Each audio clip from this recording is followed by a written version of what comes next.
مبسملا ومحمدلا ومصليا ومسلما اما بعد قال الله تبارك وتعالى فصل لربك وانحر عن ام المؤمنين عائشة الصديقة رضي الله تعالى عنها قالت قال رسول الله صلى الله عليه وسلم ما عمل آدمي من عمل يوم النحر أحب إلى الله من إهراق الدم وأنه ليأتي يوم القيامة بقرونها وأشعارها وأظلافها وإن الدم ليقع من الله بمكان قبل أن يقع من الأرض فتيب بها نفسا رواه الإمام الهمام الترمذي في جامعه صدق الله العظيم وبلغنا رسوله النبي الأمي الكريم ونحن على ذلك لمن الشاهدين والشاکرین والحمد للہ رب العالمین۔ معزز دوستو، آج 1 جولائی 2022 اور ہمارا یہاں مسجد کریمیہ ڈیرہ اسماعیل خان میں 10واں سالانہ مسائل قربانی پروگرام ہے۔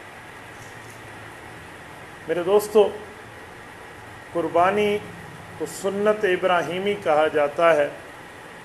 اس لفظ سے بعض لوگوں کو یہ غلط فہمی لگتی ہے کہ قربانی تو سنت ہے، کرو تو بھی ٹھیک ہے، نہ کرو تو بھی ٹھیک ہے، کیونکہ اس کا نام سنت ابراہیمی ہے، کوئی فرض ابراہیمی نہیں ہے، واجب ابراہیمی نہیں ہے، اس لیے قربانی کر لیں بھی ٹھیک ہے، نہ کرے بھی ٹھیک ہے۔ یہ بہت بڑی غلط فہمی ہے، اس کا سمجھ لینا بڑا ضروری ہے کہ سنت کا ہر جگہ مطلب وہ سنت نہیں ہوتا جو عوام سمجھ لیتی ہے کہ سنت ہے، کر لو ٹھیک ہے، نہ کر لو ٹھیک ہے۔ سنت کے 2 معنی آتے ہیں، ایک سنت تو وہ مطلب ہے جو آپ کہہ رہے ہیں، اور ایک سنت کا مطلب ہوتا ہے مسلمانوں کا طریقہ۔ تو یہ سنت ابراہیمی کا مطلب ہے مسلمانوں کا وہ طریقہ جس کو حضرت ابراہیم علیہ السلام سے جاری کیا گیا ہے۔ اسی لیے اس کو عام سنت نہ سمجھیے کہ یہ عام سنت ہے، آپ نے کر لیا تو ٹھیک ہے، نہ کر لیا تو ٹھیک ہے۔ یہ عصر کی نماز سے پہلے جو 4 سنتیں ہیں، یہ وہ والی سنت نہیں ہے، یہ سنت واجب کے درجے میں۔ ابھی میں مغرب میں لائبریری میں بیٹھا تھا، یہ ساتھی بیٹھے تھے، تو ایک خضدار سے کال آئی۔ اس دوست نے مجھے کہا حضرت یہ تو سنت ہے، آپ حضرات اس کو لازمی کہتے ہیں۔ تو میں نے اسے یہی مسئلہ سمجھایا کہ یہ سنت سے مراد یہ سنت نہیں ہے، کچھ سنتیں وہ ہوتی ہیں جو مسلمانوں کی پہچان ہے۔ پھر میں نے اسے مثال دی، میں نے کہا حدیث پاک میں الختان سنت للرجال، کہ ختنہ کرنا مسلمان کی پہچان اور طریقہ کار ہے۔ تو میں نے کہا آپ ختنہ کبھی کرو گے، کسی بچے کا نہیں کراؤ گے؟ کہتے نہیں، ختنہ تو ہم ہر بچے کا کراتے ہیں۔ میں نے کہا اس کو بھی تو سنت کہا گیا ہے جی، اس سے مراد اسلامی طریقہ ہے، تو اس سے مراد بھی اسلامی طریقہ ہے۔ دوسری بات، اللہ تعالیٰ نے بقرہ عید کی نماز اور بقرہ عید کے دن قربانی، اس کے اوقات قرآن کریم میں ذکر فرمائے ہیں۔ رب کریم فرماتے ہیں فَصَلِّ لِرَبِّكَ وَانْحَرْ، پہلے بقرہ عید کی نماز پڑھ لیں، اس کے بعد آپ قربانی کریں۔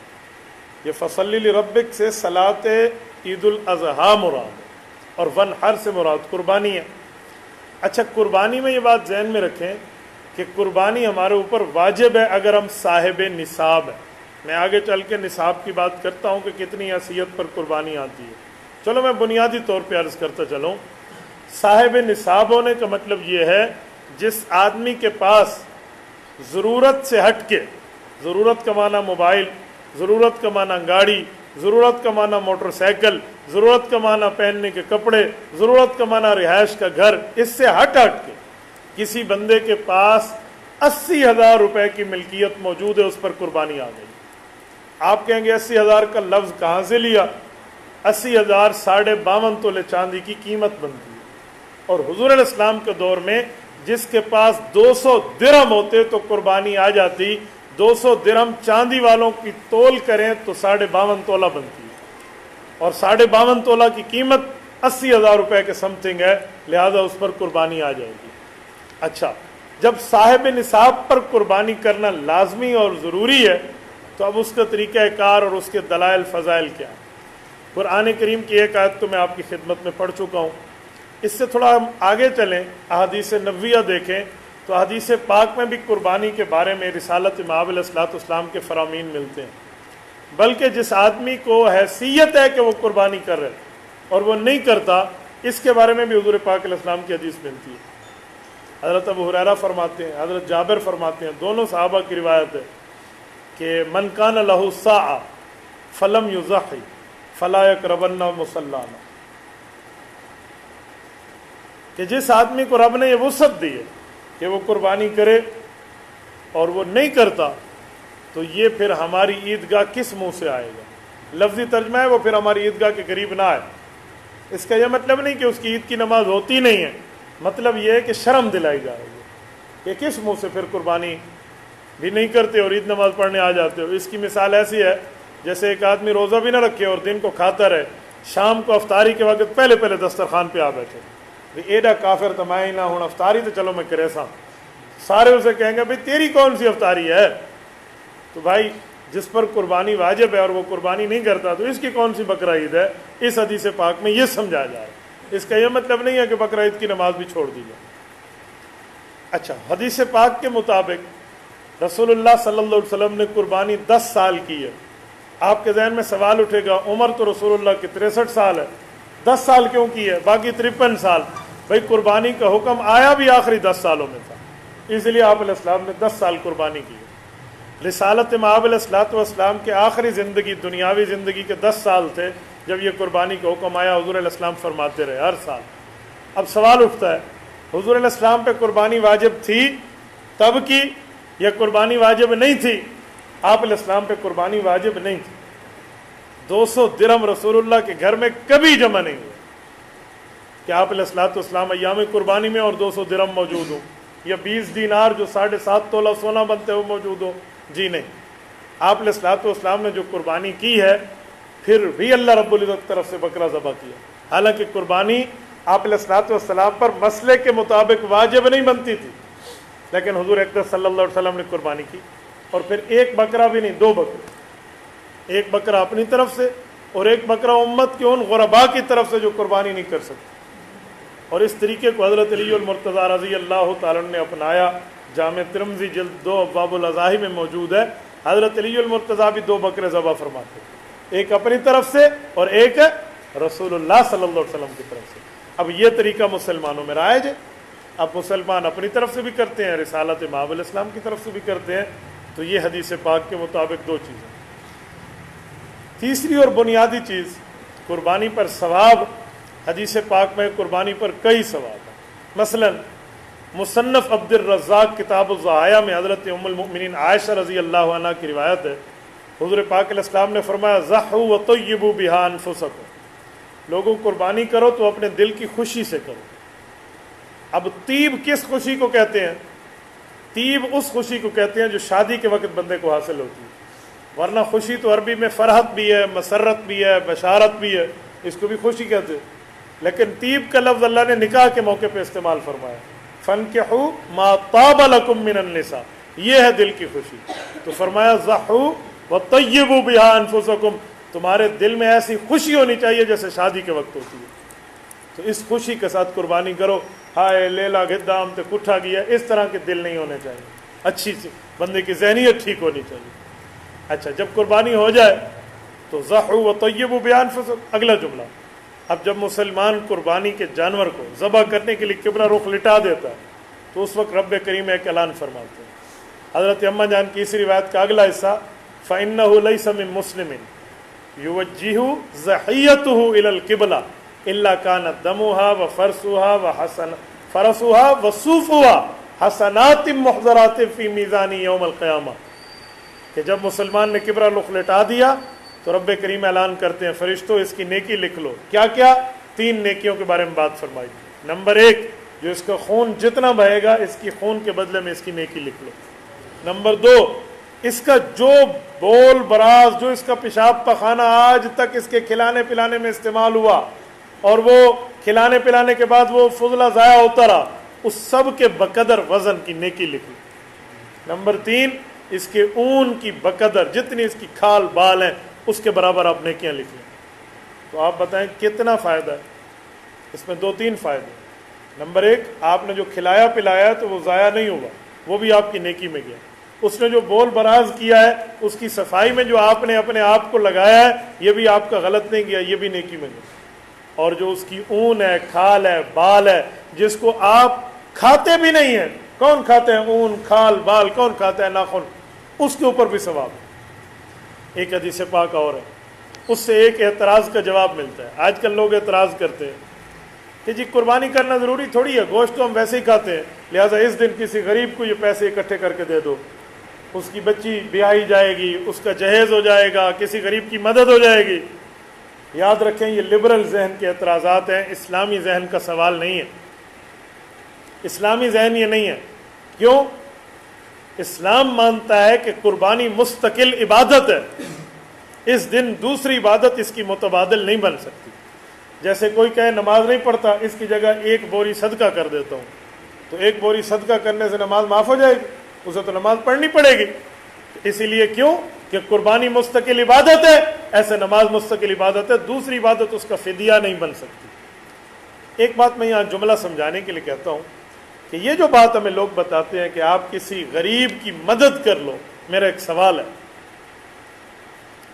رسول اللہ صلی اللہ علیہ وآلہ وسلم کی حدیث کے مطابق غرباء کی مدد کرنا بڑا ثواب ہے، لیکن کیا اس دن کسی غریب کی مدد کرنا یہ زیادہ ثواب کا کام ہے یا اس دن قربانی کرنا زیادہ ثواب کا کام ہے؟ وجہ کیا ہے؟ اب کون سی نیکی ہے جو اس دن بہتر ہے؟ آؤ حضور پاک علیہ السلام سے پوچھ لیتے ہیں۔ رسول اللہ صلی اللہ علیہ وسلم نے فرمایا، جامع ترمذی جلد اول، حضرت اما جان عائشہ کی روایت ہے، باب ما جاء فی فضل الاضحیہ کے تحت فرمایا، ما عمل آدمی من عمل یوم النحر احب الی اللہ من احراق الدم۔ اس دن قربانی کے جانور کا خون بہانا یہ سب سے افضل ترین نیکی ہے جس سے اللہ پیار کرتا ہے۔ اب بتائیں جو کہتے ہیں غریب کی مدد کریں، کسی کے گھر میں بوری آٹے کی دلا دیں، فلاں کر لیں، فلاں کر لیں، اس بندے کا دراصل دماغ خراب ہے۔ کیوں؟ اس نے یہ سمجھا ہے کہ قربانی کا مطلب ہے گوشت کھانا، اچھا سا گوشت مل جائے گا، فریش گوشت مل جائے گا، اسی وجہ سے قربانی کر لیں، اس نے یہ سمجھا ہے۔ حالانکہ یوں نہیں ہے، معاملہ ایسا نہیں ہے۔ یہاں گوشت کھانا نہیں ہے، یہاں رب کریم نے اپنے ایک محبوب کی ادا کے اوپر عمل کرانے کے لیے آپ کو اختیار دیا ہے۔ یہاں گوشت کھانا مراد نہیں ہے۔ اسی لیے تو علماء لکھتے ہیں کہ جو 7 حصے ہیں نا، اس میں کسی ایک حصہ دار کا اگر یہ ذہن بن گیا کہ میں گوشت ہی کھاؤں گا، تو بس پھر وہ 6 کی قربانی بھی ضائع ہو جائے گی، کیونکہ اس کی نیت خراب ہو گئی ہے۔ من احراق الدم، اس دن جو خون بہانے کی ترتیب ہے وہ یہی ترتیب ہے کہ بندہ کم از کم قربانی کے جانور کے معاملات کو سمجھ تو لے گا، ورنہ صدقہ کرنے میں تو خون بہانے والی بات نہیں آئے گی۔ اچھا، اس کے ساتھ تھوڑا آگے چلیں، میں ایک جملہ مزید آپ کی خدمت میں سمجھاتا ہوں۔ قربانی کے جانور کتنے ہیں؟ تو رب کریم نے ان کی قسمیں بتائی ہیں۔ ثمانیت ازواج، آیت نمبر 144 سورۃ انعام، ثمانیت ازواج فرمایا وہ 8 ہیں، 4 مذکر اور 4 مؤنث، 4 مذکر 4 مؤنث 8 ہیں۔ تو وہ کیا ہے؟ 8 جوڑے جو ہیں، بکرا بکری ہے، دمبا دمبی ہے، گائے بیل ہے، اونٹ اونٹنی ہے، یہ 4 چیزیں۔ اب ان چاروں میں 3 4 5 جانور وہ ہیں جو عام طور پہ ان میں ذکر نہیں ہے لیکن ان میں شامل ہیں۔ مثلا یہ جو بھیڑ اور مینڈھا ہے وہ یہاں نہیں ہے لیکن دمبے اور دمبی میں شامل ہے۔ اسی طرح ٹیڈی بکری ہے، یہ عرب میں نہیں ہے، پورے عرب میں ٹیڈی بکری آپ کو نہیں ملے گی۔ یہ ٹیڈی بکری ہماری عجم کی سوغات ہے، تو بھئی ٹیڈی بکری اس بڑی بکری میں شامل ہے۔ ایسے بھینس ہے، یہ بھینس اور کٹا اور جو ہے نا اس کا بھینسا یہ عرب میں نہیں ہے، یہ گائے کے اندر شامل ہے۔ تو یہ نہیں ہے بھی 8 وہ اور 3 یہ، 8 اور 3 یہ 11 ہو گئے، یوں نہیں ہے، بلکہ یہ انہی میں شامل ہے اور انہی میں اس کا حصہ ہے۔ اور میرے دوستوں میں ایک بات سمجھانے کے لیے کہتا ہوں، اللہ رب العزت نے ایک ایک چیز کو طے فرمایا، ساتھ بتایا۔ اب ہر حلال جانور کی قربانی بھی نہیں ہے، ورنہ بقرہ عید میں آپ ہرن ذبح کر دیں، بقرہ عید میں آپ مارخور ذبح کر دیں، یا آپ 12 سنگا ذبح کر دیں، تو یہ نہیں ہے۔ کیوں؟ رب کریم نے اس کا بھی نام لے کر فرمایا وَلِكُلِّ أُمَّةٍ جَعَلْنَا مَنْسَكًا، سورۃ حج آیت نمبر 34، وَلِكُلِّ أُمَّةٍ جَعَلْنَا مَنْسَكًا لِيَذْكُرُوا اسْمَ اللَّهِ عَلَىٰ مَا رَزَقَهُم مِّن بَهِيمَةِ الْأَنْعَامِ۔ حلال کون سے جانور؟ وہ حلال جانور جو بہیمۃ الانعام ہے، گھروں میں عام طور پہ پالے جاتے ہیں، گھروں کے پالتو جانور. تو پالتو جانوروں میں ہرن نہیں آتا، وہ شکاری جانور ہے. بارہ سنگا نہیں آتا، مارخور نہیں آتا، وہ شکاری ہے. تو جو گھروں میں پالے جاتے ہیں ان میں اللہ رب العزت نے متعین کر دیا. تو یہ جانور ہے. اچھا، پھر ان کی عمر ہونی چاہیے. عمر کتنی ہے؟ حضرت جابر فرماتے ہیں رسالت امام علیہ السلام نے فرمایا لا تذبحوا الا مسنہ الا یعصر علیکم فتذبحوا جزاۃ من الظان. فرمایا لوگو قربانی میں عمر رسیدہ جانور ذبح کرو، عمر والا. ہاں اگر تمہیں اس طرح جانور ملنا مشکل ہو جائے تو پھر کیا کرو؟ فرمایا پھر 6 ماہ کا آپ یہ بھیڑ کا بچہ بھی ذبح کر سکتے ہیں جو سال والوں میں ٹھہرے تو سال جتنا لگے. تو حضور علیہ السلام نے 6 مہینے والا 6 ماہ والا جو بتایا ہے دمبا، تو اس کا معنی ہے پیچھے بھی ماہ اور عمر اور سال مراد ہے. تو گائے بھینس میں کم از کم 2 سال ہے، زیادہ جتنی بھی ہو کم از کم 2 سال ہے. اور 2 سال کون سے ہوں؟ اسلامی سال جو 360 دن بنتے ہیں، 65 نہیں، کم از کم یہ 2 سال ہو.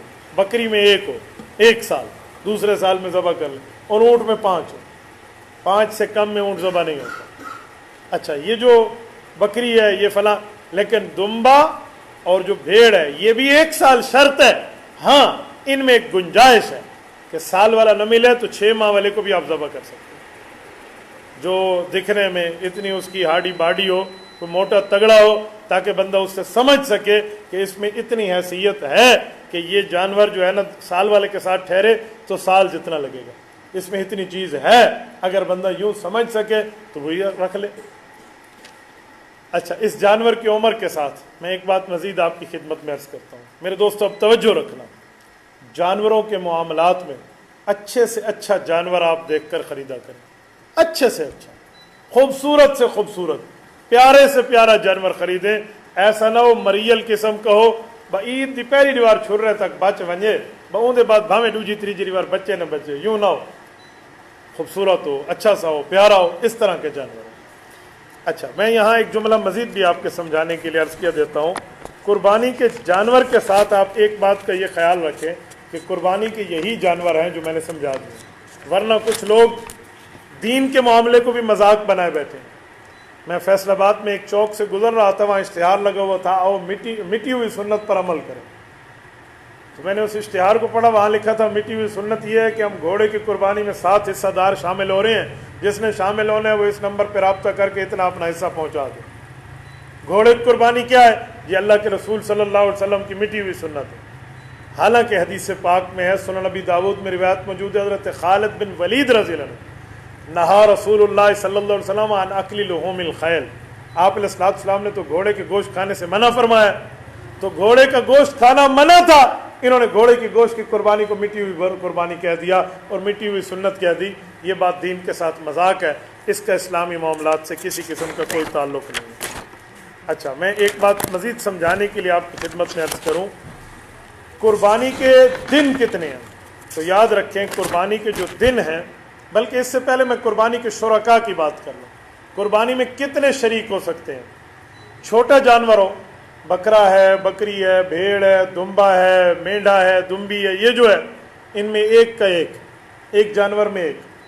اور اگر کوئی گائے ہے، بھینس ہے، بھینسا ہے، بیل ہے، کٹا یہ بچہ جس کو ہم کہتے ہیں یہ ان کے بچے ہیں، یا اونٹ ہے، اس میں 7 ہے، زیادہ سے زیادہ 7 ہے.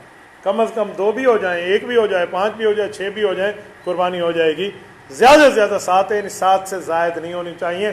7 سے کم کوئی رکھتا ہے تو بالکل ٹھیک ہے، 7 سے کم آپ رکھ سکتے ہیں، بس حصے پھر اپنے تعداد کے اعتبار سے آپ تقسیم کر لیں گے. تو یہ آپ نے اس طرح اس قربانی کے شرکاء کو دیکھنا ہے. شرکاء میں آپ کو یہ دیکھنا ہے کہ اس کا عقیدہ ٹھیک ہونا چاہیے، کوئی بد عقیدہ اس پہ شامل نہ ہو. جس انسان کا عقیدہ غلط ہے اس کو کبھی بھی اپنی قربانی کا حصہ دار نہ بنائیے. آپ نے حصہ دار قربانی کا بنا لیا، آپ کا حصہ قربانی کا خراب ہو جائے گا اور قربانی پھر کسی کی بھی نہیں ہوگی. صرف مال نہ چیک کیا کریں، اعمال بھی چیک کیا کریں کہ اس کا ایمان اور عقیدہ کیا ہے.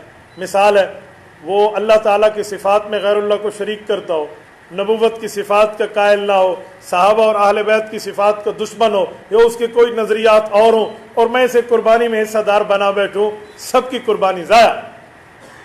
یہ سوال نہیں ہو سکتا کہ ہم 6 کے تو حلال مال تھے، ہم 6 کے تو عقیدے ٹھیک تھے، تو ہماری قربانی کیوں ضائع؟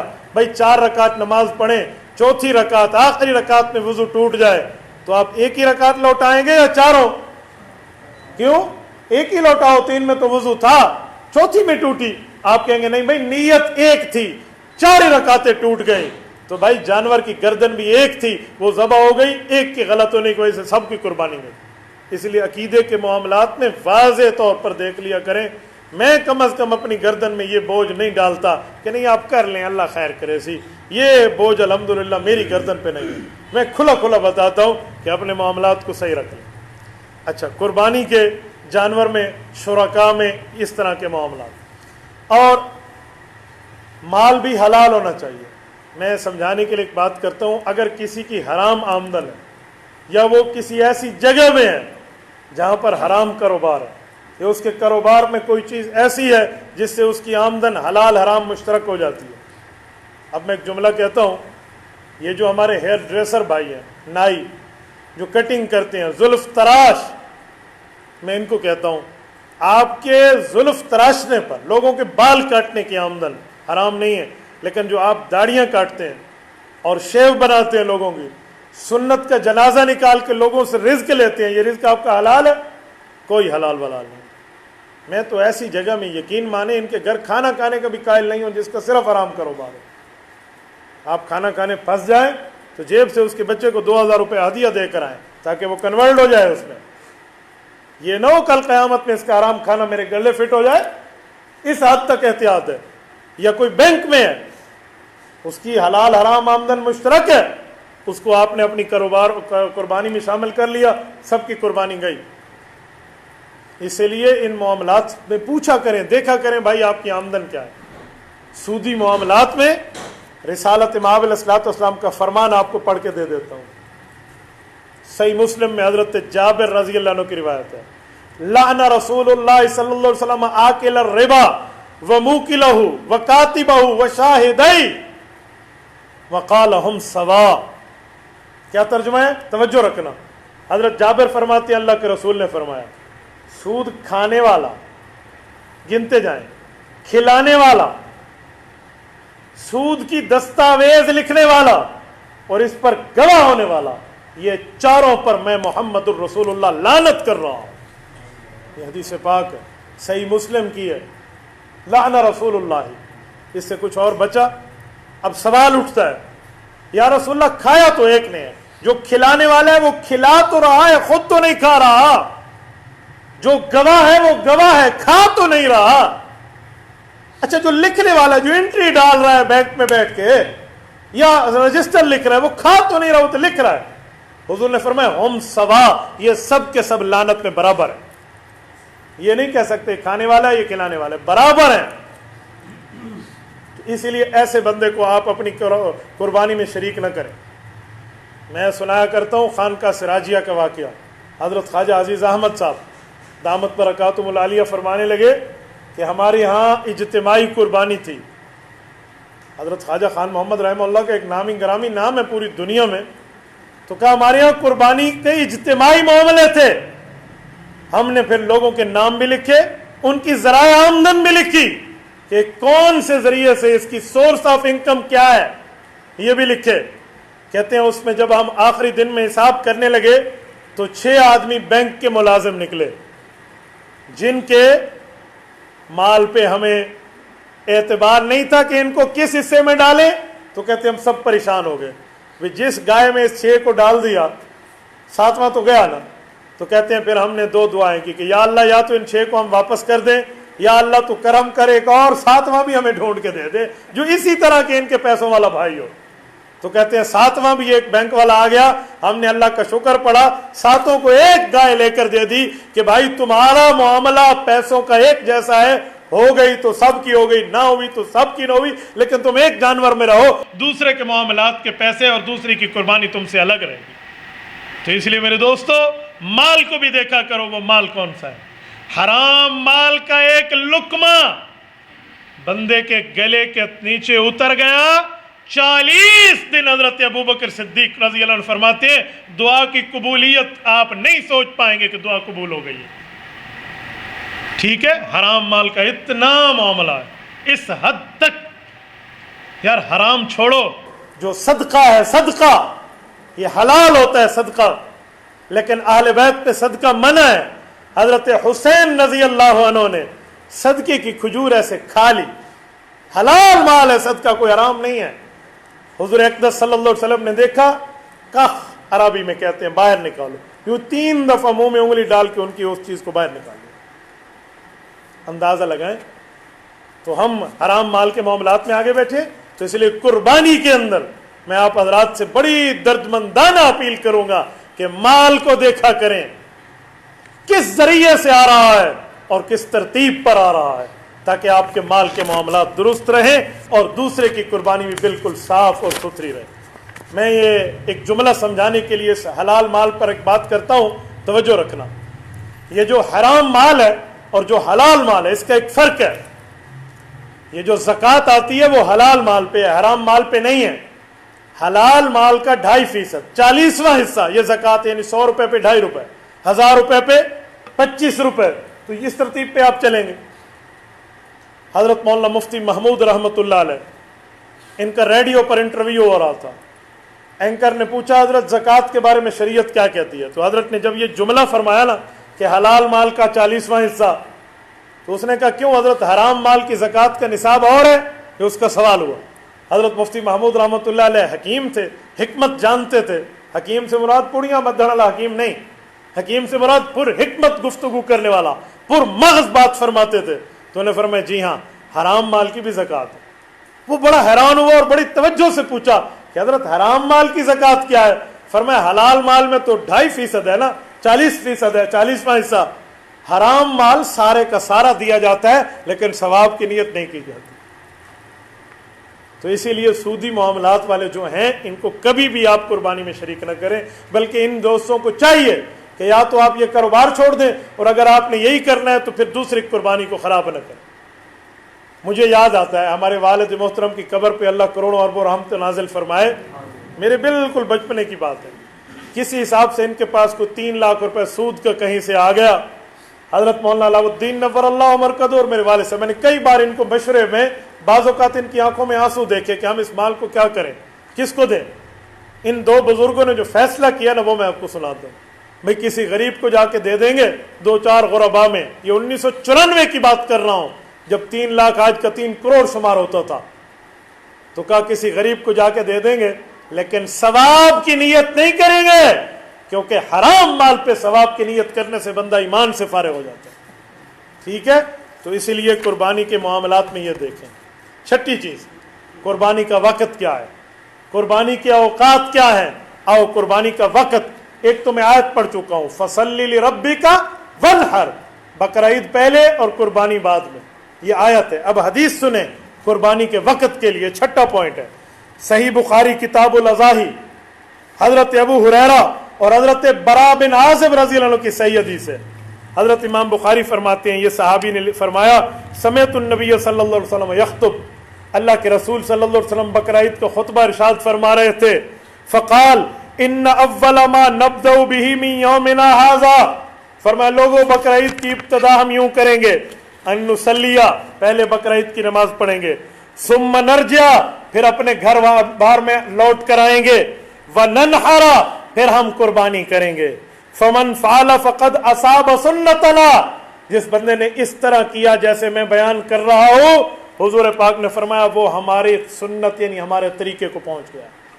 ومن ذبح قبل, جس شخص نے ایسے نہ کیا, نماز عید الاضحیٰ ہوئی ہی نہیں تھی, پہلے اس نے جانور ذبح کر دیا, فإنما هو لحم, اس بندے نے تو صرف گوشت بنایا ہے, یقدمہ لأہلہ, جو اپنے گھر والوں کو کھلانے کے لیے تیار کر رہا ہے. لیس من النسک فی شیء, قربانی کی دلیل اس کے پاس کوئی نہیں.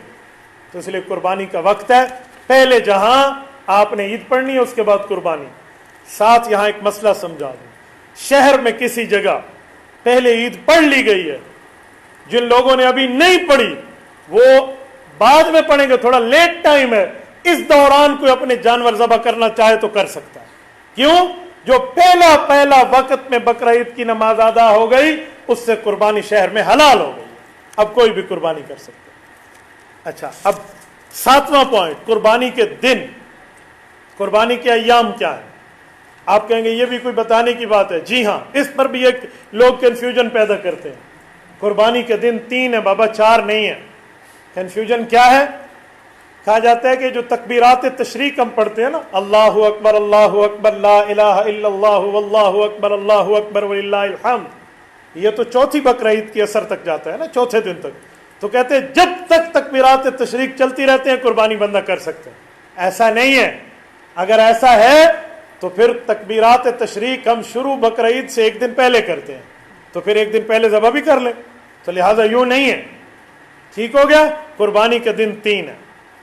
قرآن کریم نے قربانی کے دنوں کے بارے میں باقاعدہ آیت کے اندر اللہ رب العزت نے ارشاد فرمایا, سورۃ حج آیت نمبر 28, فرمایا وَيَذْكُرُ اسْمَ اللَّهِ فِي أَيَّامٍ مَعْلُومَاتٍ, معلومات دنوں کے اندر آپ قربانی کریں گے. اب معلومات والے دن کون سے ہیں؟ حضور پاک صلی اللہ علیہ وسلم کے صحابی نے اس کی تشریح کی ہے. تفسیر ابن ابی حاتم الرازی میں حضرت ابن عمر فرماتے ہیں النہر یوم النہر و یومان بعدہ, فرمایا عید الاضحیٰ کا پہلا دن اور 2 دن اس کے بعد, تو 3 دن.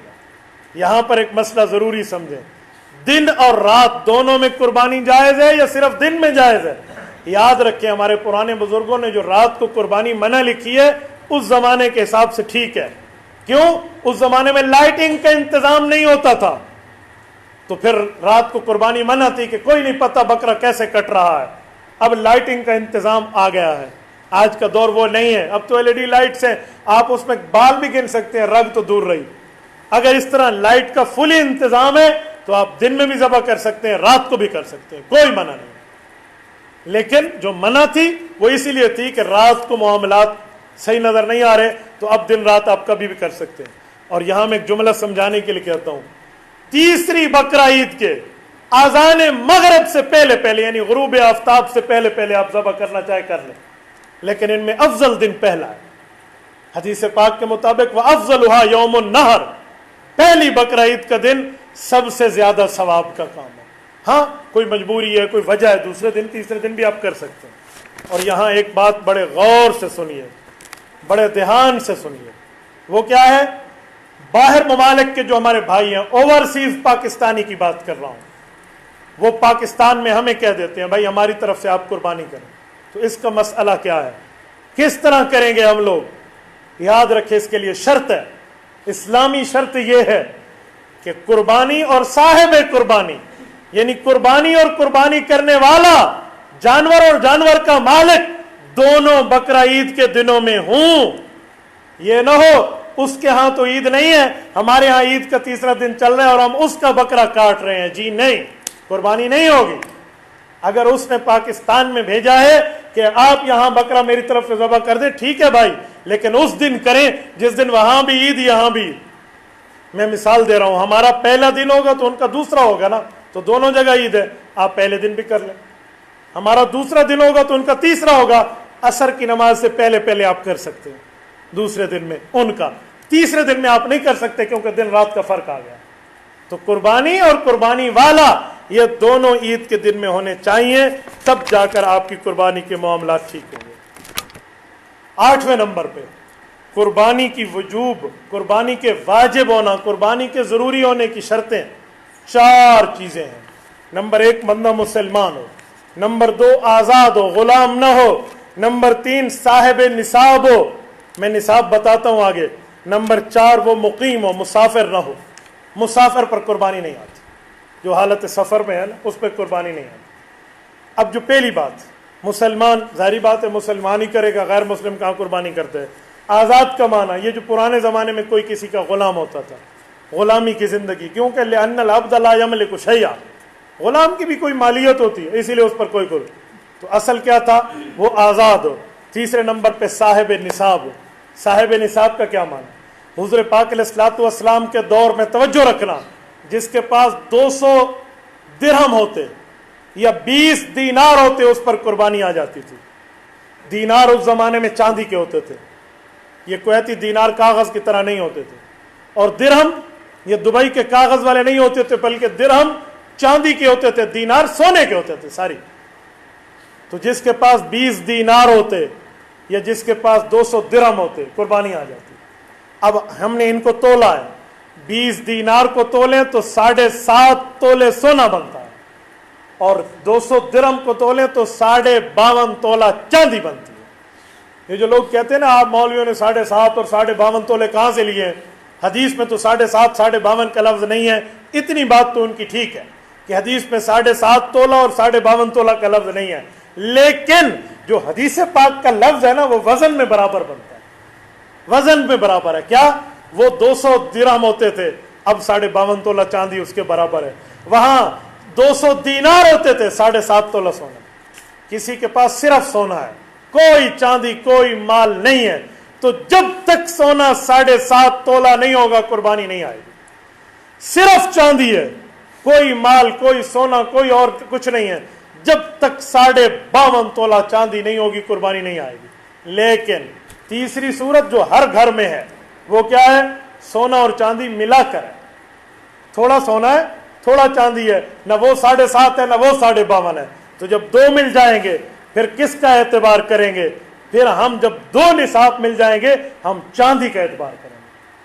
اگر سونا چاندی ملا کر 52.5 تولے چاندی کی قیمت کے برابر جو آج کے دور کا 80,000 سم تھنگ ہے, اس تک پہنچ گیا, اس پر قربانی واجب ہو گئی اگر دونوں ملا کر. اور اگر سونا چاندی نہیں ہے, مال ہے, تو مال کو دیکھا جائے گا کتنا مال ہے اور کتنا اس پہ قرض ہے. مثلا ایک آدمی کے پاس 1 لاکھ روپے ہے اور اس پر قرض 50,000 ہے, تو پیچھے بچا 50, 80,000 چاندی کا نصاب نہیں بنتا, اب اس پہ قربانی نہیں ہے. لیکن ایک آدمی ہے لاکھ روپے کا مالک ہے اور اس پر قرض ہے 10,000, پیچھے اس کا بچتا ہے 90,000, اس پر قربانی آ گئی ہے. اسی طرح کوئی بندہ ہے جس بندے کے پاس 10 لاکھ روپے ہیں اور اس کے اوپر 9 لاکھ قرض ہے, 1 لاکھ پھر بھی بچتا ہے نا, تو قربانی پھر بھی آ گئی. ہم یہ دیکھیں گے قرض کو منہا کر کے نکال کے اس کے بعد اس کے پاس مالیت کتنی بچتی ہے. دوسرا اور تیسرا پوائنٹ اسی مسئلے کا, آپ کی کمیٹی نکلنی ہے. کمیٹی کی 2 حیثیتیں ہوتی ہیں, ایک ہے کمیٹی آپ لے چکے ہیں پھر قسطیں دے رہے ہیں, یہ نہیں, وہ تو آپ پہ قرضہ ہے. ایک ایک کمیٹی آپ کی نکلنی ہے, تو دیکھیں گے کتنے پیسے آپ ابھی تک جمع کرا چکے. 10,000 آپ ہر مہینے دیتے ہیں, 1,20,000 کی کمیٹی ہے اور آپ 70,000 دے چکے ہو 7 قسطیں, اور آپ کے پاس بھی 50,000 ہے. 70 اور 50 مل کے لاکھ سے اوپر گئے, قربانی آ گئی آپ پر. اسی طرح آپ کے پاس کچھ بھی نہیں ہے, لیکن کسی آدمی نے آپ کا قرضہ دینا ہے. قرض میں دیکھیں گے کتنا دینا ہے. مثلا 1 لاکھ قرضہ دینا ہے اس نے, ابھی اس کے پاس ٹیڈی بھی نہیں ہے, لیکن اس کا 1 لاکھ اس نے قرضہ دینا ہے, اس پر قربانی واجب ہے. یہ کسی سے قرض پکڑے یا کچھ بھی کرے قربانی کرے گا. اچھا, قرض کی بھی 2 قسمیں, ایک ہے دینا ہے, ایک ہے دیتا ہوں. وہ کہتے ہیں نن بشی سبا بشی, نا آج دوں گا اور کل دوں گا, اور نہ دے کھا جائے. تو قرض کی 2 قسمیں, ایک ہے ملنے کی امید ہے تو پھر آپ کے اوپر لازم ہے قربانی.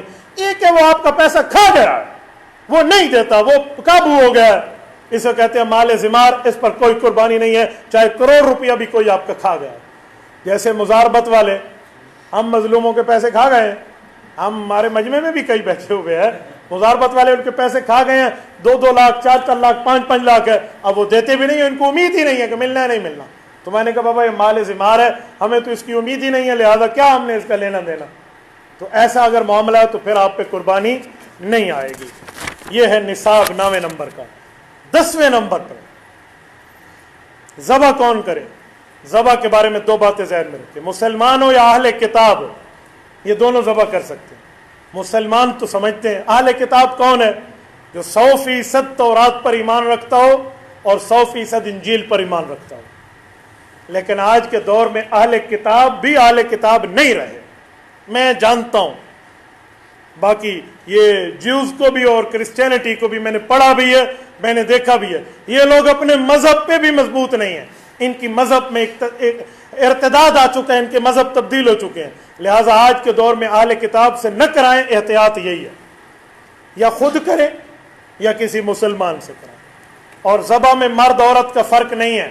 عورت بھی ذبح کر سکتی ہے, مرد بھی ذبح کر سکتے ہیں, لیکن عورت کا ذبح کرنے کا علماء منع لکھا ہے نا, وہ اس لیے نہیں لکھا کہ حرام ہے, وہ کا ذبح کرے گی تو حرام ہو جائے گا, یوں نہیں ہے. اس لیے کہ بعض اوقات عورت جانور کو قابو نہیں کر سکتی, تو ہو سکتا ہے ادھا کوبے تھے ادھا بھاج بنجے, تو بھائی قربانی خراب ہو جائے گی, آدھا ذبح ہے آدھا بھاگ گیا. تو اگر وہ سیدھا پکڑ سکتی ہے, قابو کر سکتی ہے, یا آپ لوگ ساتھ گھر کے محرم حضرات ٹھہرے, آپ پکڑ لیں, اماں جان ہے یا آپ کی آلی ہیں, وہ چھری سے ذبح کرے تو بہت اچھی بات ہے, وہ ذبح ہو سکتا ہے, کوئی منع نہیں. اسی لیے یہ کوئی پرابلم نہیں ہے.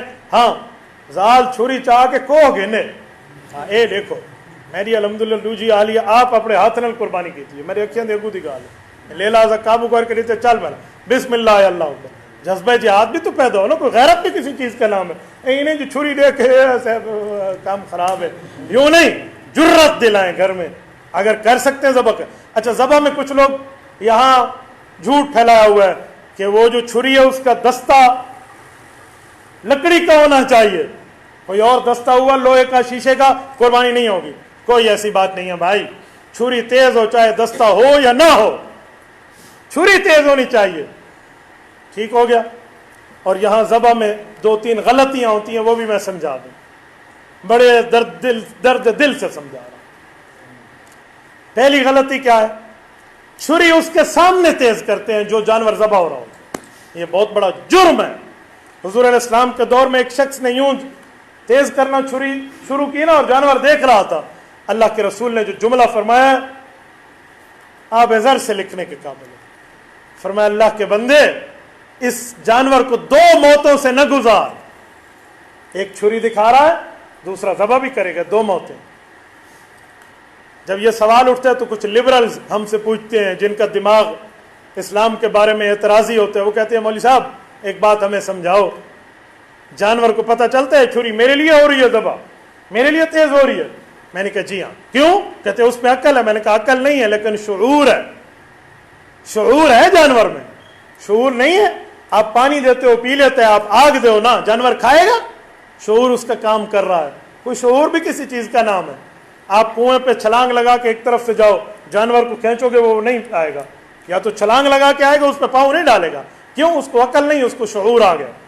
تو اتنا تو شعور ہے کہ وہ چھری دیکھ رہا ہے. ہمارے امیر صاحب طارق صاحب کو اللہ جزائے خیر دے, مجھے خود کارگزاری سنائی ہے. فرمانے لگے کہ ایک بکری کو دوسری بکری کے سامنے ذبح کر دیا ایک دفعہ, تو دوسری بکری کا مرغی جتنا خون نکلا جب اس کو ذبح کیا. تو دوسری غلطی یہ ہے کہ جانور کو جانور کے سامنے ذبح نہ کرو. میرے واٹس ایپ میں ویڈیو موجود ہے, عرب کے ایک ملک میں اونٹ ذبح ہو رہے ہیں, ایک ہی حال کے اندر کوئی 8, 10, 15, 20 اونٹ ذبح ہو رہے ہیں. ان میں ایک اونٹنی بھی ہے جس کے دونوں بچوں کو اس کی ماں کے سامنے ذبح کیا. میں نے اپنی آنکھوں سے دیکھا ہے, چھن چھن اس کے آنسو برس رہے ہیں اس کی آنکھ سے. بھائی وہ اللہ کے لیے جان دے رہا ہے, تیرے میرے لیے نہیں دے رہا. شرم کرنی چاہیے ہمیں. ہم جانور کے سامنے جانور کو ذبح کرتے ہیں, بھی غلط. ہاں ایک جانور آپ ذبح کر لیں, دوسرے کو کسی پردے میں ٹھہرا دیں, کسی آڑ میں ٹھہرا دیں, کسی دیوار کے کونے میں ٹھہرا دیں, پھر خون صاف کر دیں, پھر آپ دوسرا جانور بلائیں. خیر ہے 2, 4, 5 منٹ زیادہ لگ جائیں گے, تو یہ کریں. اور غلطی کرتے ہیں کچھ لوگ ذبح کرنے والے بھی. کوئی کسائی بیٹھا ہے تو ناراض نہ ہو, میں جملہ کہہ رہا ہوں, اگر ناراض ہو بھی جائے تو آج رات 2 روٹیاں زیادہ کھا لے. بات میں کھلی کھلی کر کے جاؤں گا, میں نقد بتانے والا ہوں, ادھار ہمارے ہاں نہیں ہے. یہ غلطی پتہ ہے کیا کرتے ہیں, یہ ذبح کرتے ہیں نا, اس کے ہاتھ پاؤں پھر نہیں کھولتے, بالکل نہیں کھولتے, وہ ویسے پڑا رہتا ہے. اس کے 2-3 نقصانات ہیں. پہلا نقصان, اس کی جان اچھے طریقے سے نہیں نکلتی اسے ہاتھ پاؤں مارنے میں. جانور کے ہاتھ بھی ہوتے ہیں, اگلے 2 ٹانگوں کو ہاتھ کہتے ہیں, اسی لیے تو اردو میں اس کو دستی کہتے ہیں, دست ہاتھ کو کہتے ہیں, پچھلے 2 ٹانگوں کو پاؤں کہتے ہیں. تو اسے ایک تو پاؤں مارنے دیں, ہاتھ پاؤں. دوسرا فائدہ کیا ہے, جو دم مسفوح ہے نا, جو اندر خون ہے جو باہر نکلنا چاہتا ہے ذبح کے وقت, وہ اندر نہیں رکے گا, وہ باہر نکل کے آئے گا. تیسرا کیا ہے, میڈیکل سائنس ہمیں بتاتی ہے کہ وہ خون اگر اندر رہ گیا تو بیماریاں پیدا ہوں گی. آپ نے کچھ جانوروں کے گوشت میں اسمیل ایسی محسوس کی ہوگی, بندہ سونگتا ہے پیچھے ہو جاتا ہے, اس کی وجہ ان میں وہ خون اندر رہ جاتا ہے. جو آپ نے ہاتھ پاؤں نہیں کھولے وہ سیدھا سا پھڑک نہیں سکا اور اس کا خون نہیں نکلا. تو میں سمجھانے کے لیے کہتا ہوں, کوئی کسائی اس طرح غیر شرعی کام کرے نا تو اس کا ساتھ ایک معاملہ طے کر لے، اسے کہ بھائی یا تو آرام سے بیٹھ جا، نہیں تو اب تو کہے گا نا میں اس کے ہاتھ پاؤں نہیں کھولتے، اب یہ ذبح ہو گیا، اس کی رسی فارغ ہو گئی ہے، اسی رسی سے 5 منٹ اب تمہیں باندھ دیں گے، اور تو بدھیج پہ ہوئے رسی پھیلی تھی گئی ہے، پھر اس کے بعد تجھے بھی کھول دیں گے، ذبح کر لینا۔ تو غیر شرعی کام ہے، میں ہر بندے کی بات نہیں کرتا، جن کو علم نہیں ہے مسئلہ وہ یہ کرتے ہیں۔ کچھ دنوں پہلے، بلکہ کچھ دنوں کیا 3-4 دن پہلے کی بات ہے، میں ادارت النعمان میں اوپر سبق پڑھا رہا تھا، ہمارے یہاں مفتی کورس چلتا ہے، تو پشاور سے کچھ علماء مجھ سے ملنے آئے جو تبلیغی جماعت میں اپنا چلہ پورا کر کے گھر جا رہے تھے۔ میں یہ مسئلہ سنانے لگا تو میری کلاس کے لڑکے بھی ہنس رہے تھے، پچھلے بھی ہنسنے لگے۔ میں نے ان کو ایک دفعہ دیکھا، یہ تو سارے چپ ہو گئے بہرحال، لیکن مجھے ہنسنے کی بات سمجھ نہیں آئی۔ جب سبق ختم ہوا تو میں نے ان سے تعارف کیا، کیا نام ہے، کہاں سے آئے، کیا کرتے ہیں۔ ان میں ایک سے میں نے پوچھا نام، اس نے کہا یہ۔ میں نے کہا کیا کرتے؟ کہتے میں کسائی ہوں۔ میں نے کہا اس لیے ہنس رہے تھے؟ کہتے جی ہماری کلاس لگ رہی تھی، کہتے ہم میں کچھ بے دین لوگ جو ہیں وہ ایسا ہی کرتے ہیں۔ تو اس لیے ذبح کے معاملات کو آپ صحیح طور پہ دیکھ لیا کریں کہ ذبح کے معاملے میں کیا ہے۔ اچھا، کچھ عیوب ہیں جانور میں، جو عیب ہو، جس عیب کی بنیاد پہ اس کی قربانی میں خلل آ جاتا ہے۔ پہلا عیب ہے اس میں لنگڑا پن۔ اب لنگڑے پن کا معاملہ کیا ہو؟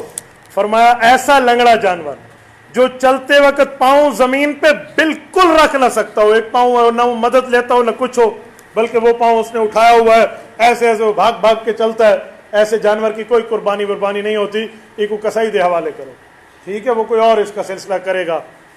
اور دانت کسی جانور کے ٹوٹ جائیں تو دانت 1 2 3 ٹوٹنے کا اعتبار نہیں ہے، اس طرح دانت ٹوٹے کہ وہ چارہ ہی نہ کھا سکے، وہ چارہ ہی نہ کھائے تو بے چارہ بن جائے گا نا، تو بے چارے جانور کی قربانی نہیں ہوگی، اس لیے اس کے دانت ٹوٹنے کو بھی دیکھیں گے۔ کان کٹا ہوا، کتنا کٹا ہوا اور کتنا نہیں، یاد رکھیں 1/3 حصہ 1/3، اگر کان کٹ گیا ہے تو اس سے کم کے معاملات تک قربانی ہوتی ہے، 1/3 ہے، یہ اس سے زیادہ ہے تو قربانی کے جانور گیا، اس کی قربانی نہیں ہو سکتی۔ سینگ ٹوٹا ہوا ہو، سینگ کتنا ہو، یاد رکھیں سینگ کی 2 قسمیں ہیں، ایک سینگ ہے اوپر والا پردہ خول، ایک ہے اندر جڑ والا سینگ۔ اوپر کا خول اتر جائے قربانی ہوگی، لیکن اندر جڑ والا سینگ نکل آیا پھر قربانی نہیں ہوگی۔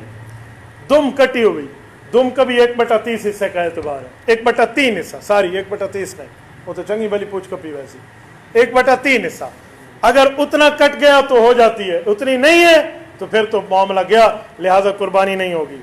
تھن خراب ہے تو تھن اگر 4 تھنوں والا جانور ہے، 1 خراب ہے 3 اس کے چالو ہیں تو پھر ٹھیک ہے قربانی ہو جائے گی، لیکن اگر 2 تھنوں والی بکری ہے 1 ہی خراب ہے تو پھر تو کام خراب ہو گیا، ٹھیک ہو گیا۔ کیویں حنفی؟ خصی جانور کی قربانی افضل ہے، لیکن آج ہمارے اوپر وہ دن آ گیا ہے کہ لوگوں کو سمجھانا پڑتا ہے خصی کیا ہوتا ہے۔ حقیقت مجھ سے لوگ پوچھتے ہیں، ہیجڑے جانور اور خصی جانور میں لوگوں کو فرق سمجھ نہیں آتا، باقی ہر مسئلہ آتا ہے، جانور خصی ہے، یہ جانور ہیجڑا ہے، شیمیل ہے، اس کا فرق نہیں سمجھتے۔ بھائی خصی اور ہیجڑے جانور کا فرق ہے، خصی وہ ہے جو نر جانور ہو پھر اس کو خصی کیا جائے، اس کی قربانی ہو جاتی ہے۔ ہیجڑا جو پیدائشی خصی ہو نا، برتھ ہی وہ خصی ہو کر پیدا ہوا ہے، اس کی قربانی نہیں ہوتی۔ یہ چھوٹا سا فرق ہے، آپ اس کو سمجھ لیں۔ کیا حضور پاک صلی اللہ علیہ وسلم کے نام کی قربانی ہم کر سکتے ہیں؟ سنیں، قربانی تو اللہ کے نام کی ہے، ثواب رسول اللہ کے نام کا، آپ ضرور کر سکتے ہیں۔ سوال اٹھتا ہے کہ حضور پاک صلی اللہ علیہ وسلم کے نام کی قربانی ہم کیوں کریں؟ بھائی 2 3 4 5 وجہ سے۔ نمبر 1، حضور علیہ الصلوۃ والسلام نے بھی ان غرباء کی طرف سے قربانی کی ہے جن غریبوں کو قربانی کے لیے نصاب میسر نہیں تھا، حضور قربانی کر کے ثواب ان کو بھیج دیتے تھے، تو ہمیں بھیجنا چاہیے۔ هل جزاء الاحسان الا الاحسان، نیکی کا بدلہ نیکی ہے۔ دوسری بات، حضرت علی المرتضیٰ کی روایت جامع ترمذی میں موجود ہے کہ حضرت علی بھی ایک قربانی اللہ کے نبی صلی اللہ علیہ وسلم کی طرف سے کر دے۔ ہمارے جمعیت علماء اسلام کے بہت بڑا نام چاچا عظیم مجاہد، اللہ اس کی قبر پہ کروڑ ارب رحمت نازل فرمائے، حضرت قاری صاحب دے یاراں دے وچ ہوئی کہ عظیم مجاہد نام ہے ان کا، اللہ ان کی قبر پہ کروڑ ارب رحمت نازل فرمائے۔ میرے تو محسن ہیں، مجھے انہوں نے رافضیت کے بارے میں جو پوائنٹ سمجھائے ہیں، یقین مانے دنیا میں کسی ماں کی کوکھ میں کوئی پیدا ہو کر آ جائے نا، وہ اہل حق کے ان سوالات کا جواب نہیں دے سکتا۔ اس شخص کو میں نے ہر سال دیکھا ہے، غریب آدمی ہے، بیلڈنگ کے مستری ہے، لیکن 2 جانور لیتا تھا، ایک جانور اپنی طرف سے قربانی کرتا اور ایک حضور علیہ السلام کی طرف سے. اور کل صاحب مزے کی بات آپ کو سناؤں، جو جانور اپنا ہوتا نا وہ کم قیمت کا لیتا، جو حضور پاک کا ہوتا وہ اعلیٰ قیمت کا لیتا. یہ محبت ہے رسول اللہ صلی اللہ علیہ وسلم. تو ایسا رکھیں، آپ بھی رکھنی چاہیے، کوئی نہیں مسئلہ. 6 بندے شامل ہو جائیں، 7واں رسول اللہ کی طرف سے کر لیں تو یہ بہت اچھی بات ہو جائے گی. اب مرحوم شدہ والدین جو مرحوم ہیں، اپنی والدہ، اپنے والد، اپنا استاد، کوئی آپ کرنا چاہتے ہیں کیا کر سکتے ہیں؟ کر سکتے ہیں، لیکن ایک بات ذہن میں رکھ لیں، آپ پہ قربانی واجب ہے تو پہلے اپنی کریں. جیندیاں دے مسئلے مقدر نہ کو مویاں دی لگی پئی، پہلے اپنی کریں. ہاں آپ کو اللہ نے توفیق دی، آپ اپنی بھی کر رہے ہیں تو آپ فوت شدہ کی طرف سے کریں، والدہ کی طرف سے کریں، والد کی طرف سے کریں. بہت اچھا، بہت خوب، ایکسیلنٹ، شاباش، اس پر کوئی انکار نہیں ہے، لیکن پہلے آپ اپنے آپ کو دیکھ لیں. یہ پتہ ہے کیوں کہہ رہا ہوں؟ میرے ساتھ اس دن ایک شخص نے بحث کی ہے فون پر، مجھے کہتے ہیں حضرت قربانی تو میرے اوپر واجب ہے، لیکن میں اس دفعہ بیوی کی طرف سے کرنا چاہ رہا ہوں. میں کہ واہ ران موری جاتا ہے کوئی دنیا سے بڑی لگی. میں نے کہا بھائی آپ پر قربانی فرض ہے تو آپ کرو اپنی. اس سال اپنی نہیں کر رہا، ملتوی کر رہا ہوں، اگلے سال کرو گے، اس سال بیوی کی کر رہا ہوں. میں نے کہا بھائی آپ کو کوئی گھریلو ڈنڈا شنڈا آیا ہوا تو کوئی اور بات ہے، مسئلہ یہ ہے کہ پہلے تیرے اوپر فرض ہے تو اپنی طرف سے کر. بیگم پہ واجب ہے تو بیگم کے پاس مال ہے تو واجب ہے نا، سارا مال ہے، مال شال ہے تو کام ہے نا پورا. تو اگر ہے تو اس پر قربانی ہے، وہ اسے کہ خود کرے، وہ نہیں کرتی تو تو کر لے، ٹھیک ہے ہو جائے گی، لیکن تیرے اوپر واجب ہے تو تو اپنی طرف سے پہلے کر. سوال اٹھتا ہے کیا عقیقے کا حصہ قربانی میں رکھ سکتے ہیں؟ جی ہاں، عقیقے کا حصہ قربانی کے جانور میں ایک حصہ رکھا جا سکتا ہے. 3 دلائل ہیں. نمبر 1 نسک، نمبر 2 نہر، نمبر 3 قیاس شرعی. یہ جو پہلی بات ہے نسک، نسک کا کیا معنی؟ نسک کہتے ہیں قربانی کو. یہی لفظ قربانی کے جانور میں حضور پاک نے استعمال فرمایا، یہی لفظ عقیقے کے جانور میں استعمال فرمایا. تو دونوں کا مطلب ایک ہے، تو دونوں میں ایک دوسرے میں حصہ رکھا جا سکتا ہے. نمبر 2 احراق دم اور نہر. احراق دم کا لفظ یہ حضور پاک نے عقیقے میں بھی فرمایا ہے اور قربانی میں بھی فرمایا، تو عقیقے میں حصہ رکھنا جائے گا. یہ لفظ عقیقہ ہے، عین سے، ڈبل قاف ہے. قاری بتائیں گے قلقلہ کیسے نکلتا ہے، ٹھیک ہے نا. آپ قرا سے، میرے دائیں بائیں دونوں قرا بیٹھے ہیں، تو دیکھو لوگوں کو لہک کے نہیں ہوتا، سارے کو لوڈ ہوئے. تو یہ عقیقہ ہے. لوگ کیا کہتے ہیں؟ حقیقہ، ہاں سے. حقیقہ نہیں ہے بھائی، عقیقہ عین سے ہے، ہاں سے نہیں ہے. تیسری دلیل ہے قیاس. قیاس کا کیا مطلب؟ کہ جو عقیقے کی شرائط ہیں وہی قربانی کے شرائط ہے جانور میں. تو جب دونوں کی شرطیں ایک ہیں تو ایک دوسرے میں حصہ رکھنا بھی جائے گا، کوئی پرابلم نہیں. ہاں ویسے اگر آپ علیحدہ بکرا ذبح کرنا چاہتے ہیں تو افضل ہے، لیکن اگر گائے میں، اونٹ میں آپ حصہ رکھنا چاہتے ہیں تو آپ رکھ سکتے ہیں، آپ کے اوپر کسی قسم کا کوئی اعتراض نہیں ہے.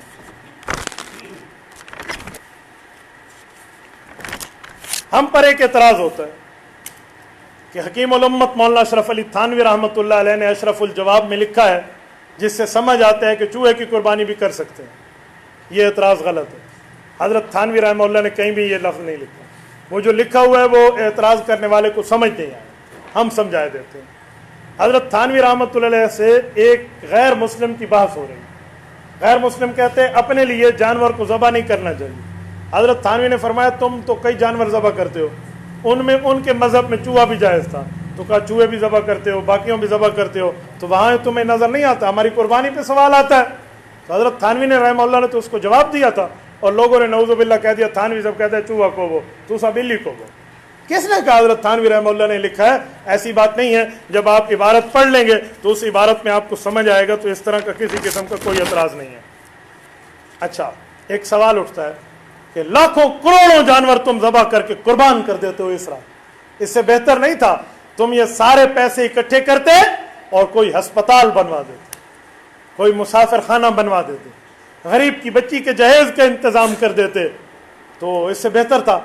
تو میں نے کہتا ہوں یہی خیال آپ کو اس وقت کیوں نہیں آتا جب 13 پرو میکس موبائل خریدنے کے لیے 3 لاکھ روپے آپ کا بیٹا لے کر موبائل خرید رہا ہوتا ہے؟ اس وقت آپ کو یہ خیال کیوں نہیں آتا کہ اس کی جگہ بہتر ہے کسی بچی کو جہیز دلا دو؟ اس وقت کیوں نہیں آتا؟ مسجد میں سیمنٹ کی بوری دینے سے بہتر ہے کسی غریب کے گھر آٹے کی بوری دو. تو بابا جس وقت تم اپنی بچی کے لیے لاکھوں روپے کا جہیز لے رہے ہو, گاڑیاں لے رہے ہو, موبائل لے رہے ہو, اپنے گھر کی ڈیکوریشن اور رنگ روغن کے اوپر لاکھوں آپ اڑا دیتے ہو, اس وقت غریب کی بچی کے خیال کیوں نہیں آتا کہ اس کی مانگ میں بھی سندور بھری جائے؟ اس وقت یہ خیال کیوں نہیں آتا؟ یہ صرف قربانی پہ نظر آتا ہے. یہ لبرل ذہن ہے. نمبر 2, اسلام میں رفاہ عامہ کا نظام موجود ہے. آپ رفاہ عامہ کے ٹرسٹ کے طور پہ ہسپتال بنوا لیں, غریب کی بچی کی شادی کروا لیں, صدقۃ الفطر کر لیں, زکوٰۃ کی رقم دے دیں, صدقہ جو ہے نا فدیہ کی شکل میں دے دیں, فطرانہ کی شکل میں دے دیں, کفارہ کی شکل میں دے دیں, نفلی صدقہ دے دیں, عطیہ دے دیں, بہت سی پوری ترتیب ہے, تو وہ دیا جا سکتا ہے. آپ قربانی کو اس کا بدل نہیں بنا سکتے. کیوں؟ حضور پاک علیہ الصلوۃ والسلام نے قربانی کو مستقل عبادت فرمایا. اور اسی بات پہ ایک آخری پوائنٹ آپ کے سامنے لا رہا ہوں. ہمارے اوپر ایک اعتراض ہوتا ہے کہ معیشت مستحکم ہو جاتی اگر یہ اتنے جانور ذبح نہ کرتے, یہ پیسے آپ کسی معیشت کے معاملے میں لگا لیتے. میں کہتا ہوں جانوروں کے ذبح کرنے سے معیشت مضبوط ہوتی ہے, کمزور نہیں ہوتی. آپ کہیں گے کیسے؟ آؤ سنو. جب جانور پلے گا, 2 سال تک گائے پلے, 1 سال تک بکرا پلے, 5 سال تک اونٹ پلے, تو ان کے پالنے میں کتنے بندے برسر روزگار آئیں گے؟ معیشت تو مضبوط ہوگی. نمبر 2, چارہ خریدیں گے, کچھ لوگ چارہ کاٹیں گے, کچھ لوگ چارہ اگائیں گے, کچھ لوگ چارہ بیچیں گے, کتنے بندوں کا کاروبار کھل جائے گا؟ تو معیشت مضبوط ہوگی. اسی طرح جانوروں کی دیکھ بھال پر نوکر چاکر رکھیں گے, تو نوکر چاکروں کے رزق کھلے ہوں گے, ان کو تنخواہیں ملیں گی, تو کتنے بندوں کا بندوبست رزق کا ہو رہا ہوگا, تو معیشت مضبوط ہوگی بھائی, کمزور نہیں ہوگی. چوتھے نمبر پہ, بعض اوقات جو جانور پالے جاتے ہیں جب تک قربانی کا نام نہ کریں تو اس کا دودھ بیچنا خریدنا تو جائز ہے.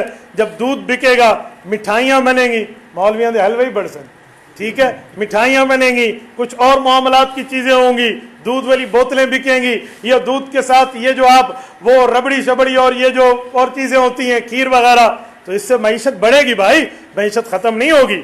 5ویں نمبر پہ, قربانی کے دنوں میں منڈیاں لگے گی, ٹرانسپورٹ کا انتظام ہوگا, اس کی نقل و حمل کی ترتیبیں ہوں گی, ادھر سے لے جا کر ادھر پہنچاؤ, بندے آ رہے بندے جا رہے, تو اس میں بھی معیشت مستحکم ہوگی. نمبر 7 پر, اس کے بیچنے کے نتیجے میں جو زر مبادلہ حاصل ہوگا, اس سے معیشت مضبوط ہوگی. کسائیوں کا نظام پورا ہوگا, ان کی اجرتیں ہوگی, عید کے دن عیدی لیں گے, اس سے معیشت مضبوط ہوگی. کھال دیں گے, کھال بیچیں گے, مدارس عربیہ کی امداد میں کھال چلے گی, تو اس سے بھی معیشت مضبوط ہوگی. پھر گوشت مدارس میں غرباء کے پاس پہنچانے کا انتظام ہوگا, لوگوں کے گھروں کے چولہے جلیں گے, یہاں بھی معیشت مضبوط ہوگی.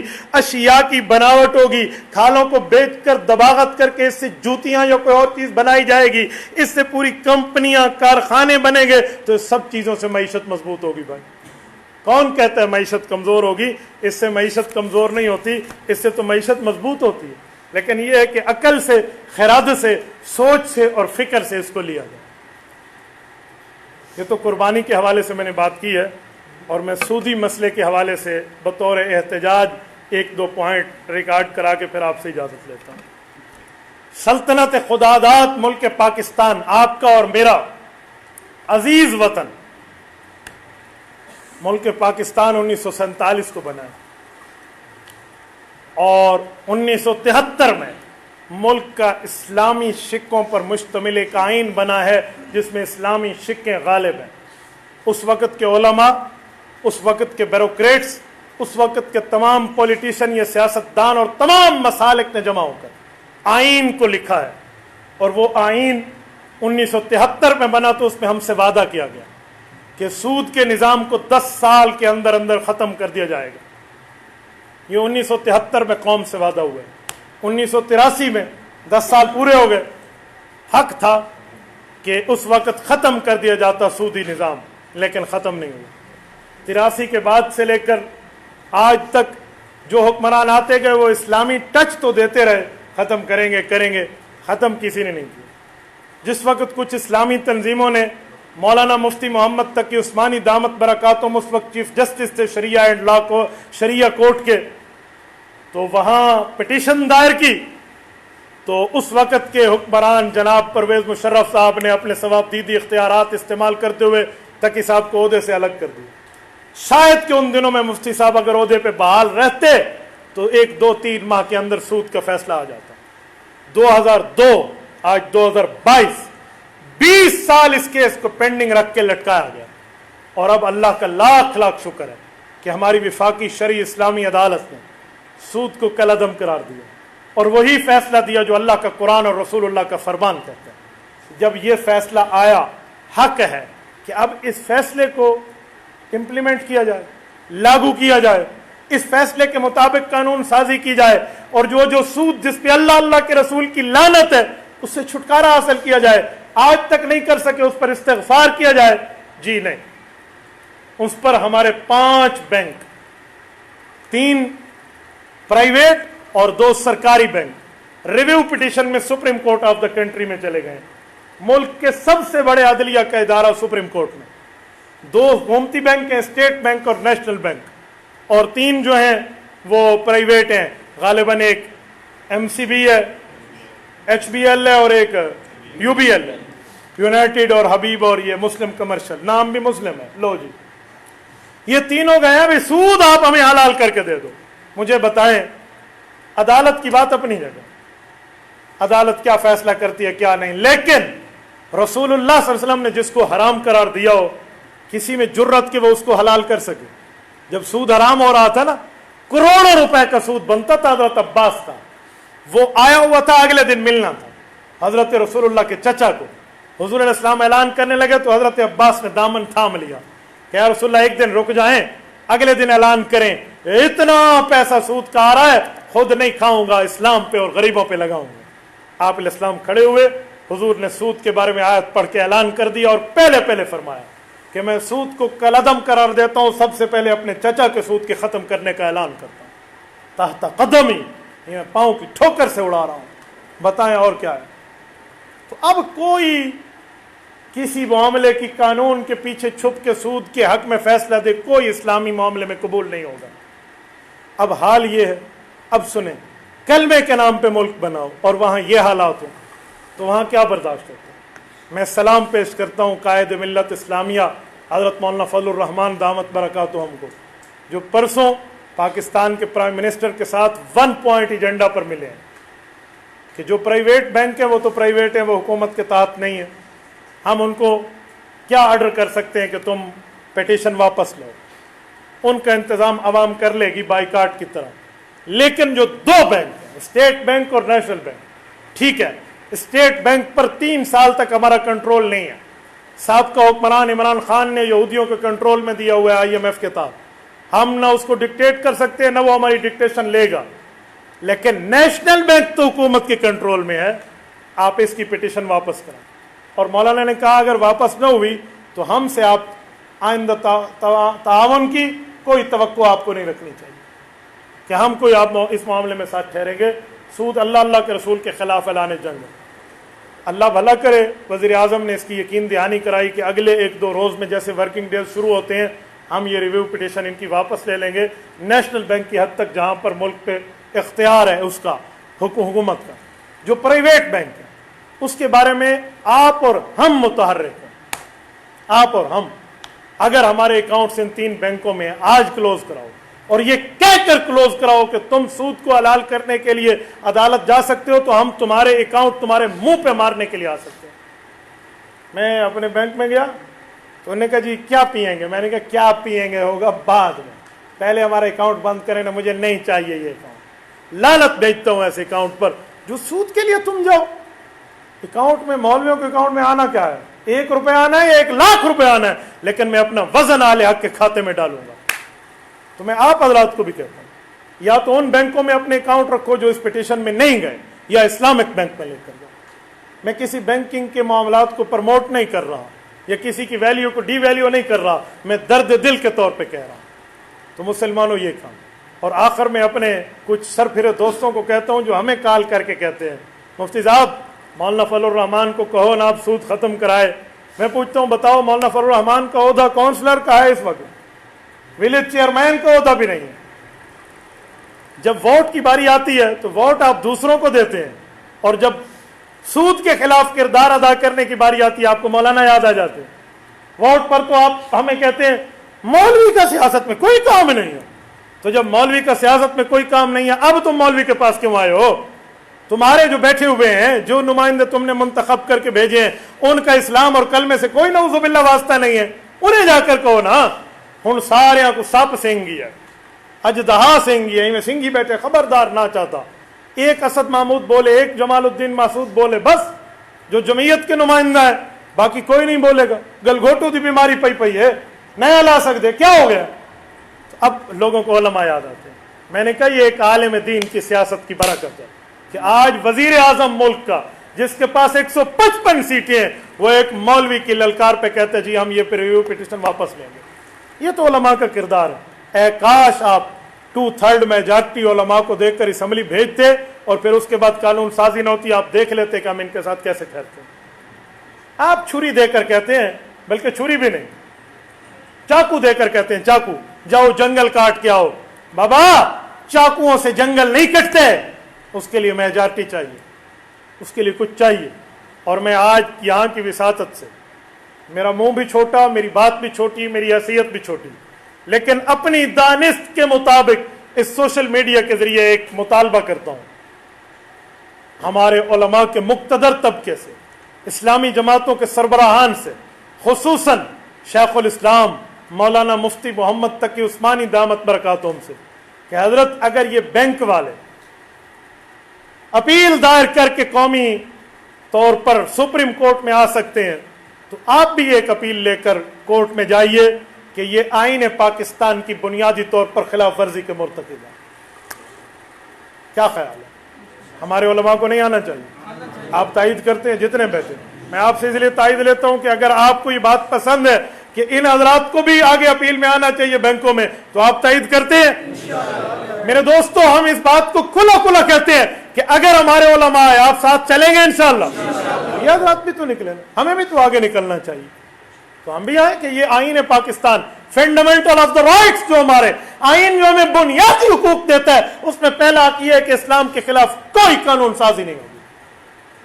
یہ سلطنت مملکت خداداد ہے اور پاکستان کا مذہب، قومی مذہب اسلام مملکتی مذہب ہے. تو آئین کی مخالفت یہ کر رہے ہیں، آپ بھی آئیے. تو ہمارے بڑے حضرات اور حضرت مفتی صاحب جو اس فیلڈ سے ریلیٹڈ ہیں، اگر یہ مطالبہ لے کر آ جائیں تو یقین مانیں ان سود خوروں کو لینے کے دینے نہ پڑ جائیں. ہمیں بھی آنا چاہیے. تو جتنا کردار ہم ادا کر سکتے ہیں اتنا کریں گے. اللہ تعالیٰ آپ کو اور ہمیں خوش و خرم رکھے، صراط مستقیم پہ رکھے، دین اسلام پہ رکھے. اقول قولی ھذا واستغفر اللہ وآخر دعوانا ان الحمد للہ رب العالمین. جو بندہ آپ علیہ السلام کی طرف سے قربانی کرتا ہے وہ حصہ خود کھا سکتا ہے یا غریبوں کو ہی دے گا؟ اس بارے میں وضاحت کریں.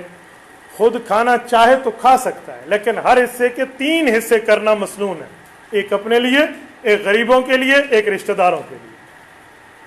جو شخص جمعہ کے دن حج ہوتا ہے وہ حج اکبر ہوتا ہے. لوگ کہتے ہیں یا یہ عوامی بات ہے، اسلامی بات نہیں ہے.